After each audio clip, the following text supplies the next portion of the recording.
সেই audio clip যেখানে তাকে বলতে শোনা গিয়েছিল এমপি ল্যান্ডের যে কোনো কাজের জন্য দেবকে 30% কাটমানি দিতে হয়, আর এই ব্যাপারটি খোদ মুখ্যমন্ত্রীরও অজানা নয়। এই বিতর্কের মধ্যেই গতকাল ঘাটাল সাংগঠনিক জেলার চেয়ারম্যান পদ থেকে শঙ্করের অপসারণের মাধ্যমে জেলা তৃণমূল শিবিরে শঙ্করের ডানা ছাটাকে অনেকেই মনে করছেন দেব বিতর্কে উস্কানি দেওয়ার ফল। আর এ নিয়ে পরবর্তী প্রতিক্রিয়া শঙ্কর দলুইয়ের, শোনাবো ব্যাক টু ব্যাক।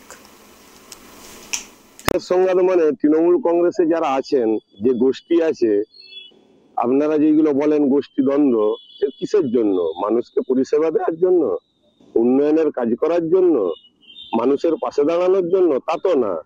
100 দিনের কাজের টাকা যে চুরি হয়েছে তার ভাগ কে পাবে? প্রধানমন্ত্রী আবাস যোজনার টাকা যে চুরি হয়ে গেল তার ভাগ কে পাবে?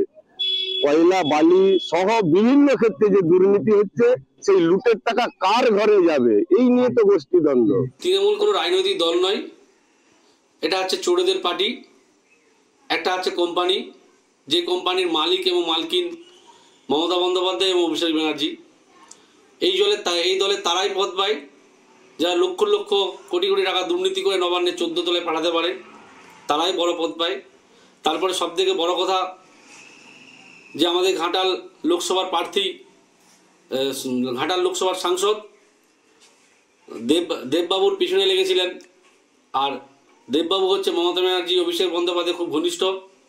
তো সে জায়গায় তৃণমূল তাদের ক্ষমতা বলে শঙ্করবাবুকে সরিয়ে দিয়েছেন। তা আবারও বলবো, এটা কোনো রাজনৈতিক দল নয়, এটা হচ্ছে একটা কোম্পানি, চোরেদের কোম্পানি, যে কোম্পানির মালিক আর মালকিন মমতা বন্দ্যোপাধ্যায় এবং অভিষেক বন্দ্যোপাধ্যায়। এবার এইভাবেই আমরা দেখতে পাবো, আরও যত দিন যাবে অনেককেই জোর করে ক্ষমতা দেখিয়ে পদ থেকে সরিয়ে দেবে এই কোম্পানির মালিক আর মালকিনের কথা যে না শুনবে। তো সেই জন্য আবারও বলবো, সমস্ত তৃণমূল নেতাদের বলবো, আপনারা সচেতন হন এবং এই যে কোম্পানি যে চলছে, যে চোরেদের দলটা চলছে, এই দল থেকে সাবধান, এই কোম্পানি থেকে সাবধান। যে কোনো মুহূর্তে আপনাদেরও একই অবস্থা হতে পারে। যেমন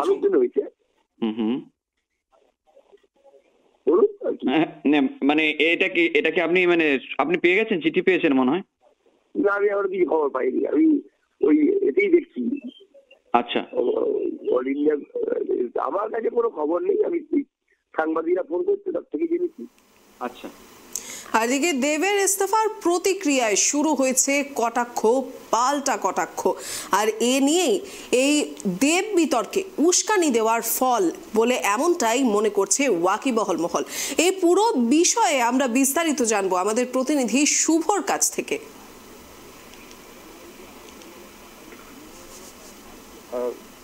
কিছুদিন আগেই ঘাটালের সাংসদ অভিনেতা দীপক অধিকারী ঘাটালে 3টি গুরুত্বপূর্ণ পদ থেকে হঠাৎ করে ইস্তফা দেন। আর তারপরেই যা নিয়ে শুরু হয় রাজনৈতিক বিতর্ক। লোকসভা নির্বাচনের ঠিক আগে দেবের এমন এক সিদ্ধান্ত অনেকের কাছে চমকের মতো লেগেছিল। আর এই বিতর্ক আবহাওয়াতেই নতুন মাত্রা যোগ করে ঘাটালেরই প্রাক্তন বিধায়ক তথা জেলা পরিষদের সদস্য শঙ্কর দলুইয়ের দেবকে নিয়ে একটি বিতর্কিত অডিও ক্লিপ যেটি ভাইরাল হয়ে যায় সোশ্যাল মিডিয়ায়। সেখানে শঙ্কর বাবুকে বলতে শোনা গিয়েছে দেব তার এমপি ল্যান্ড কোটা থেকে যে সমস্ত অনুদানগুলি করেন তার জন্য 30% কার্ড মানি দাবি করেন।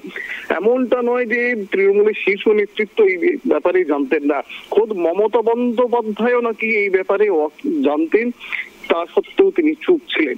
আর এরপরেই এই দেব বিতর্ক চরম আকার ধারণ করে, যদিও প্রকাশ্যে মুখ খোলেননি দেব বা শঙ্কর বাবু কেউই। তবে আমরা সূত্র মারফত জেনে জানতে পারছি এই ব্যাপারে তৃণমূলের শীর্ষ নেতৃত্ব এবং অভিষেক বন্দ্যোপাধ্যায়ের সাথে দফায় দফায় বৈঠক করেন দেব। সেখানে ঘনিষ্ঠ সূত্র অনুযায়ী আমরা জানতে পেরেছি দেব উষ্মা প্রকাশ করেন যে ঘাটাল লোকসভা কেন্দ্রে কাজ করতে গিয়ে তাকে কি ধরনের সমস্যার সম্মুখীন হতে হচ্ছে। আর এরপরই আমরা দেখতে পেলাম যে তৃণমূলের তরফে অফিসিয়াল ভাবে ঘোষণা করা হলো ঘাটাল সাংগঠনিক জেলার চেয়ারম্যান পদ থেকে সরিয়ে দেওয়া হলো শঙ্কর দলুইকে। সেখানে নিয়ে আসা হলো দেবরার প্রাক্তন বিধায়ক রাধাকান্ত মাইতিকে। আর এই পদক্ষেপ যথেষ্ট একটা তাৎপর্যপূর্ণ পদক্ষেপ বলে মনে করছে রাজনৈতিক মহল। যে প্রশ্নটা বারবার উঠে আসছে, তাহলে কি দেবের বিরুদ্ধে মুখ খুলেই বিপাকে পড়তে হলো ঘাটালের দুবারের বিধায়ককে? এই প্রশ্নই বারবার উঠে আসছে। যদিও এই বিষয়ে আমরা শঙ্করবাবুর সঙ্গে যখন যোগাযোগ করি, তিনি ক্যামেরার সামনে মুখ খুলতে না চাইলেও ফোনে আমাদের যেটা জানিয়েছেন যে নির্বাচনের আগে এই ধরনের রদবদল দলীয় ক্ষেত্রে হয়, সেই পদক্ষেপই হয়তো এটা। এছাড়া তিনি এই বিষয়ে কিছু বলতে রাজি নন। তো শুভ, সম্প্রতি তো এবার দেখা যাচ্ছে যে দেব ঘাটালেরই বিধায়ক হিসেবে অর্থাৎ সাংসদ পদে থাকছেন। একদমই, দেখো ঘাটালের সাংসদ অর্থাৎ দেব এবং ঘাটালের তৎকালীন বিধায়ক এবং বর্তমানে জেলা পরিষদের সদস্য শঙ্কর দোলইয়ের মধ্যে একটি বিবাদ, যেটা সকলেই জানা। এমনটা নয় যে রাজনৈতিক মহল বা খোদ তৃণমূল নেতৃত্ব এটা জানতেন না। ঘটনা এমন হয়েছে যে কালীঘাটে শুধুমাত্র পশ্চিম মেদিনীপুর জেলাকে কেন্দ্র করে বৈঠকও করতে হয়েছে মমতা বন্দ্যোপাধ্যায়কে। সেখানে তিনি কড়া বার্তাও দিয়েছেন শঙ্করবাবুকে, দেবের বিরুদ্ধে প্রকাশ্যে কোনো অভিযোগ আনা যাবে না। এরপরে শঙ্করের ভাইরাল হওয়া অডিও ক্লিপ এবং সূত্র মারফত যেটা এখনো পর্যন্ত নিশ্চিত, ঘাটালের লোকসভা নির্বাচনে আবারও প্রার্থী হচ্ছেন দেব। অর্থাৎ গোষ্ঠীদ্বন্দ্বের ব্যাপারটা কোথাও গিয়ে থাকলোই, এমনটাই মনে করছে ওয়াকিবহাল মহল। একেবারেই ধন্যবাদ শুভ।